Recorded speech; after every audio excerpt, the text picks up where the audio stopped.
Hello, hello. Of course, I'm back. Link down below for coaching, link down below for the membership. For all those people who have been joining membership, I'm so happy. I'm grateful for you guys. It's lit in there. Anywho's, so like when an actor gets a script and they're taking on a new character, they embody this role by taking that script everywhere with them. When they eat cereal, they're eating cereal has the character. They're embodying the characteristics of this new role because they're not just going to be repeating lines. They're going to actually be this person. And if you think of some of the most profound movies that have gotten awards and even some who have been nominated, they kind of have the same idea for those who are great actors, is that this person really steps so far into the role, you couldn't really differentiate the real person and the character. And here's an example. For those of you who watch Game of Thrones, there was this one king in there, or prince to become king, Joffrey. And I remember when Game of Thrones was over, Joffrey actually took a step back from acting because in the role, his role in Game of Thrones, he was a hated person in there. He was evil. People didn't like him, and he embodied it really well to the point where fans couldn't differentiate that actually the real him is different than the character, and people started sending him threats outside of the show. And so he took a step back from acting. My reasoning for explaining that is that this person took on a new identity so much that people couldn't even remember or differentiate what his actual personality was and what the old him was, or whatever the case may be.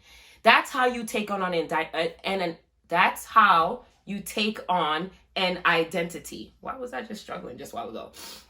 Some of you guys ask, how do I embody? It's not about acting or like pretending, but it's about shifting your mindset to be so comfortable and so normalized in this new you that the old story and the old you is foreign, right? So some of you guys, well, how do I embody being wanted? How do I embody being in a loving relationship? How do I embody being someone who's successful in business or successful with money? It's a mental shift. Right? So just think about, and I'm using the actor example because a lot of them have methods. And I'm going to use one of my faves, for example. So Will Ferrell, the guy who does Elf, he has so many other movies, but Elf is one of my favorite Christmas movies. He eats, breathes, sleeps his new role. To the point where I remember there was an interview where Kevin Hart was saying that when he went up to him on like off the scene, they weren't recording. Kevin Hart was like, he was talking to me like the character. He wasn't talking to me like Will Ferrell. He was talking to me like the character, meaning he dedicated his time, his mental space to being this person. So let's say you were once broke and you're ready to embody this version of you that's rich. There's nothing physical that you would need to do, because the actions are naturally going to be changed. You can do what you were doing when you were broke in terms of physicalities, but it's your mindset that's going to be the key identifier in embodying this change.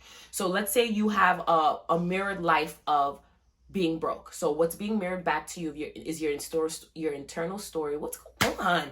Is your internal story of being broke, right? So you decided to say, you know what?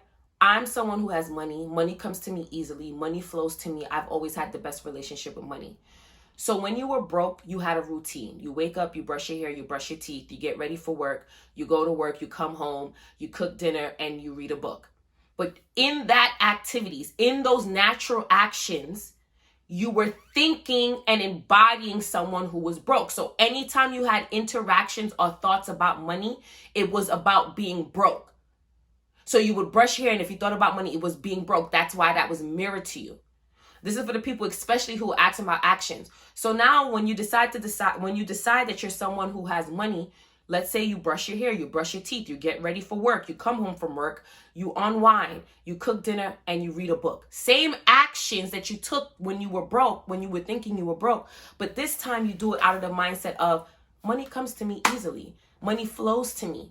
What begins to happen is you release thinking about the how, you stop worrying, and you stop contradicting yourself. You just decide and you live your life, and then your world is allowed to rearrange itself for you to experience the internal story that you're choosing.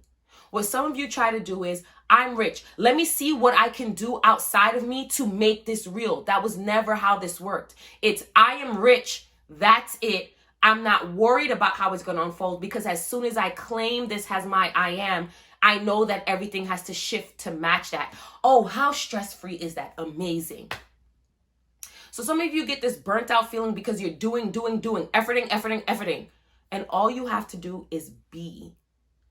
You can literally do the same routine that you were doing and have a different mindset and have a different result, because what shifted was your mindset. Now, I'm going to give for the clauses for those of you who's about to come in. Yes, there are going to be cases where you naturally feel to change your routine. So as you're embodying this new you of being rich, one day it might just drop into your mindset or into your spirit to go, you know what? Today, instead of reading a book at the end of work, I think I'm going to watch a finance class. It might not even be this. I think I'm going to text my cousin. Actually, I think I'm going to give this $1 to a homeless person because I felt like going for a walk.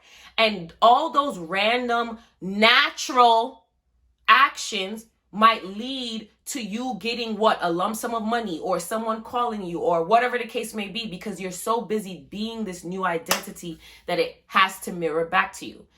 So some of you are like focused too much on what action to take rather than who you're being. And I know that that can be sometimes difficult for some people, because as we were trained to do